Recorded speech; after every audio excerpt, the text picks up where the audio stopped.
నమస్తే, welcome to Andhraprabha TV. నేను సౌజన్య. ఎట్టకేలకు బీఆర్ఎస్ అధ్యక్షులు కేసీఆర్ గారు బయటకు వచ్చారు. నిన్న బీఆర్ఎస్ భవన్కు కూడా వెళ్ళడం జరిగింది. అక్కడ కాంగ్రెస్ మీద ఫైర్ అవ్వడం కూడా జరిగింది.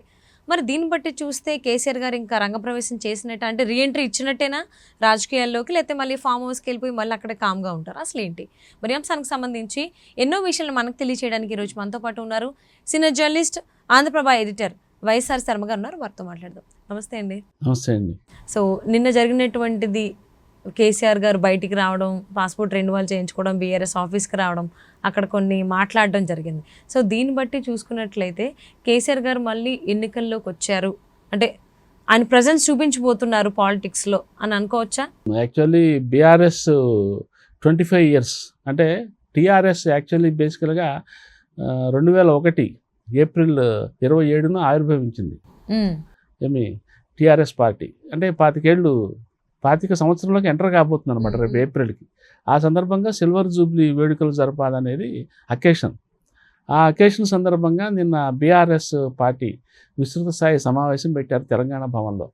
కేసీఆర్ గారు వచ్చారు. ఫస్ట్ టైము పార్టీ సమావేశంలో పార్టిసిపేట్ చేశారు. సమావేశంలో మాట్లాడారు కూడా ఆయన విస్తృతంగా. కాంగ్రెస్ పార్టీ గురించి మాట్లాడారు. రేవంత్ రెడ్డి ప్రభుత్వం సరిగ్గా చేయటం లేదని, రేవంత్ రెడ్డి ఏదో మాటలు చెప్తున్నాడు తప్ప చేతల్లో ఏమీ లేదు, మనం ఈసారి రావటం 100% గ్యారంటీ. ఇంకా 10 మంది ఫిరాయింపు ఎమ్మెల్యేలు ఉన్నారు కదా, వాళ్ళ ఎమ్మెల్యేషిప్ ఊడిపోతుంది, ఉప ఎన్నికలు వస్తాయి, ఆ ఉప ఎన్నికల్లో మనం గెలవాలి, మీరు అందరూ సన్నద్ధం కావాలి, రెడీగా అండి. అట్లాగే అసలు మనం నిజానికి అసలు ఓడిపోలేదు, ఏమి ప్రజలు ఏదో వేశారు ఆయనకు ఓట్లు తప్ప, అదేదో కాంగ్రెస్ గొప్పతనం చూసి వేయలేదు, మన్నేమి వ్యతిరేకించి కూడా మన ఓడించలేదు అని ఇట్లా చాలా ఇన్స్పిరేటివ్గా మాట్లాడారు. మొత్తానికి బీఆర్ఎస్ వాళ్ళలో ఒక సరికొత్త జోషుని నింపే కార్యక్రమం అయితే ఆయన చేశారు. ఇందులో భాగంగానే ఏంటంటే ఫస్ట్ టైం ఆయన బయటికి రావటం ద్వారా, యాక్చువల్లీ కాంగ్రెస్ వాళ్ళు ఇప్పటిదాకా ఏంటి, నువ్వు అసలు ఫామ్ హౌస్ నుంచి బయటికి రావట్లేదు, నువ్వు అపోజిషన్ లీడర్వి, నువ్వు అసెంబ్లీకి రేవంత్ రెడ్డి గారు కూడా ఇప్పటికి 1,00,000 సార్లు మీరు అసెంబ్లీకి రండి, అసెంబ్లీకి వచ్చి మాట్లాడాలి కదా అని చెప్పి చాలాసార్లు సలహాలు ఇచ్చారు, విన్నపాలు చేశారు, ఇప్పటివరకు కాలేదు. సో ఫస్ట్ టైము కేసీఆర్ గారు బయటకు వచ్చిన తర్వాత ఆయన బీఆర్ఎస్ పార్టీ కార్యక్రమంలో పాల్గొనడం ద్వారా ఆయన ఏమి సిగ్నల్ ఇచ్చారు అనేది మనకు ఆల్మోస్ట్ కాంగ్రెస్ గవర్నమెంట్ ఫామ్ చేసి 1 సంవత్సరం కాలం పాటు అయిపోయింది, 2వ సంవత్సరంలోకి అడుగు పెట్టారు యాక్చువల్లీ. సో ఇప్పుడు వచ్చారు కేసీఆర్ గారు బయటికి. ఇప్పుడు వచ్చి సో 1 year పాటు మేము గమ్మునున్నాము, ఇప్పుడు యుద్ధం ప్రారంభిస్తాము, ఉద్యమించాలని వీళ్ళు చాలా వ్యాఖ్యలు చేశారు. 15 నెలలు అయింది కాంగ్రెస్ గవర్నమెంట్ వచ్చి, ఇప్పటిదాకా ఆయన బయటికి రాలేదు. అంటే బయటికి రాలేదనే దానికి కూడా ఆయన చెప్తున్నది ఏంటంటే ఆయన సైలెంట్గా అబ్జర్వ్ చేస్తున్నారు అని, బిట్వీన్ ద లైన్స్ సైలెంట్గా అబ్జర్వ్ చేస్తున్నారని. సో మొత్తం మీద నిన్న బయటకు వచ్చిన కార్యక్రమం ద్వారా ఆయన ఇక రెగ్యులర్గా బయటే ఉంటారా?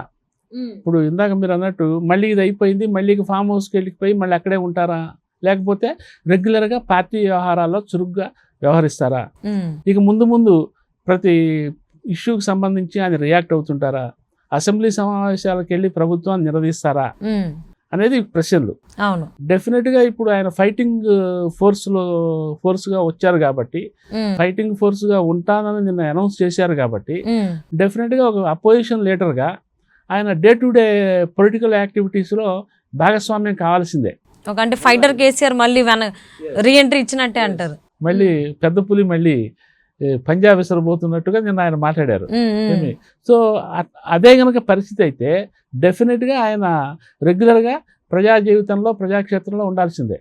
ఇక దీన్ని బట్టి రేపు ఏప్రిల్ 27న భారీ బహిరంగ సభ పెట్టిన తర్వాత ఇక ఆ తర్వాత నుంచి రెగ్యులర్ కార్యక్రమాలు ఉండొచ్చు అనే ఒక పరోక్ష సంకేతాలు అయితే ఆయన ఇచ్చారు. దీన్ని బట్టి ఏంటంటే కేసీఆర్ గారు మళ్ళీ తెలంగాణ రాజకీయ యవనిక మీద ప్రత్యక్ష పాత్ర పోషించే అవకాశం అయితే కనిపిస్తున్నది. ముఖ్యంగా కాంగ్రెస్ వాళ్ళ అందులోనూ ముఖ్యంగా రేవంత్ రెడ్డి గారి కోరిక అనండి, డిమాండ్ అనండి, విన్నపం అనండి, అది నెరవేరే పరిస్థితులు అయితే రావచ్చు అని అనిపిస్తున్నది. ఓకే, అంటే ఇప్పుడు అసలు కేసీఆర్ గారు ఒకవేళ మళ్ళీ ఉద్యమిస్తాను అనే మాటకు సంబంధించి అదే కనుక ఆ పనే కనుక చేయబోతున్నట్లయితే అసలు కాంగ్రెస్ని ఏ విధంగా ఎండగట్టేటువంటి అవకాశం ఉంది? న్యాచురల్గా ఏంటంటే కేసీఆర్ గారు ఆయన వాగ్దాటి ఆయనకు పెద్ద ఆయుధం. ఏమి ఈవెన్ ఆయన ఉద్యమ నాయకుడిగా ఉన్నప్పటి నుంచి కూడా ఆ, తెలంగాణ ఉద్యమం గతంలో 2-3 సార్లు ఫ్లేరప్ అయినప్పటికీ కూడా దానికి సరైన నాయకుడు లేక ఏమి దీటైన ఒక దిక్సూచి లేక దిశ లేక అవి అప్పటికప్పుడు మళ్ళీ సప్రెస్ అవుతూ వచ్చినాయి. కానీ కేసీఆర్ గారి తెలంగాణ ఉద్యమం అట్లా కాదు. అది కేవలం ఆయన మీదనే డిపెండ్ అయ్యి ఆయన వాగ్దాటి అనండి, ఆయన వ్యూహరచన అనండి, ఆయన చాతుర్యం అనండి, రాజకీయ చతురత అనండి, ఇవన్నీ కలగలిసి ఆయన చేపట్టిన ఉద్యమాన్ని ఒక హై పీక్కి తీసుకెళ్ళిపోయి మొత్తానికి ఢిల్లీలో ఉన్న కేంద్ర ప్రభుత్వం, అప్పటి యూపీఏ ప్రభుత్వము తెలంగాణ ఇవ్వక తప్పని పరిస్థితిని ఆయన సృష్టించగలిగారు. సో అటువంటి ఒక సమర్థుడైన నాయకుడిగా డెఫినెట్గా ఇంకా ఈ 3.5 ఏళ్ళు టైం ఉంది కాబట్టి ఈ 3.5 ఏళ్లలో ఎప్పటికప్పుడు కాంగ్రెస్ గవర్నమెంట్ని ఇరకాటంలో పెట్టడం ద్వారా, కాంగ్రెస్ గవర్నమెంట్ చేస్తున్న తప్పుల్ని ప్రజలకు వివరించి వాళ్ళని కన్విన్స్ చేయడం ద్వారా, ఆ విషయంలో కన్విన్స్ చేయగలగటంలో కేసీఆర్ గారిని మనమేం తక్కువ అంచనా వేయనక్కర్లా ఆయన గత అనుభవం చూస్తే. అందువల్ల ఏంటంటే డెఫినెట్గా ఆయన మళ్ళీ తిరిగి తెర మీదకి అయితే వస్తే బలాబలాలు, రాజకీయ బలాబలాల్లో మార్పులు వస్తాయి. ఎందుకంటే తెలంగాణలో ఇప్పుడు ఉన్నది 3 ప్రధానమైన పక్షాలు. ఒకటి కాంగ్రెస్ అధికారంలో ఉంది, 2 బీఆర్ఎస్, 3వదేమో బీజేపీ. బీజేపీ కూడా అసలు ఈసారి మేమే అంటున్నది. మన ఢిల్లీ రిజల్ట్స్ వచ్చిన కొన్ని గంటల్లోనే కిషన్ రెడ్డి గారు అండ్ బండి సంజయ్ గారు ఇతర నాయకులు ఇక నెక్స్ట్ తెలంగాణ అంటున్నారు వాళ్ళు. అంటే ఇక మా దృష్టి అంతా నెక్స్ట్ ఇక మేము తెలంగాణ మీద దండయాత్ర చేస్తాము, నెక్స్ట్ ఇక మా ప్రభుత్వమే అని వాళ్ళు చెప్తున్నారు. అట్లాగే కేసీఆర్ గారు నిన్న చెప్పింది కూడా ఈసారి వచ్చేది మనమే అని చెప్తున్నారు. సో 2 సమాన స్థాయిలో 2 పుదులు గర్జిస్తున్నాయి.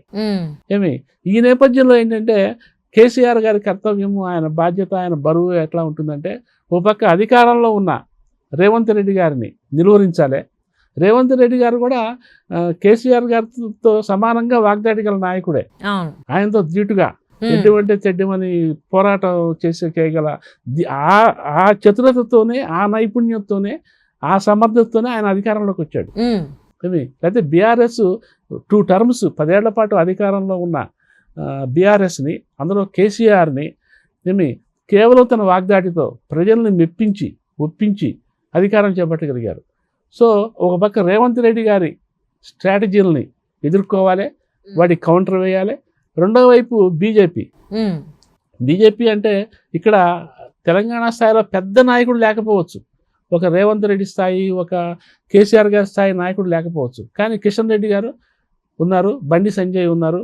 అక్కడ కేంద్రంలో వాళ్ళ ప్రభుత్వమే ఉంది. అదొక పెద్ద ఆయుధం, వాళ్ళకి పెద్ద moral support. So Kishan Reddy గారు కేంద్ర మంత్రి, బండి సంజయ్ గారు కూడా సహాయ మంత్రి అయినప్పటికీ కేంద్ర మంత్రి. వాళ్ళ బలగాన్ని మనం తక్కువ చేయలేం. అందువల్ల 2 ప్రధానమైన పక్షాలని ఎదుర్కోవటం, ఆ రెంటిని దాటి కేసీఆర్ గారు బీఆర్ఎస్ని ముందుకు తీసుకెళ్ళి ఫస్ట్ ప్లేస్లో నిలబెట్టాల్సిన బాధ్యత, కర్తవ్యం ఆయన మీద ఉంటుంది. ఇది ఆయన ఎటువంటి వ్యూహాలతో ముందుకెడతాడు అనేది మనం ముందు చూడొచ్చు. తప్పకుండా అండి. సో కాంగ్రెస్ పార్టీ వచ్చి గవర్నమెంట్ ఫామ్ చేసిన 15 నెలల తర్వాత ఆయన బయటికి రావడం జరిగింది. సో ఉద్యమిద్దామని చెప్పేసి ఆయన చాలా ఇన్స్పిరేషన్గా మాట్లాడారు బీఆర్ఎస్ భవన్లో. సో మరి చూద్దాం అది ఎంతవరకు వర్కౌట్ అవుతుంది, ఎంతవరకు ఆయన చేస్తారు, ఇన్స్పైర్ చేస్తారు అనేది. Thank you so much Sharma గారు. Right, thank you.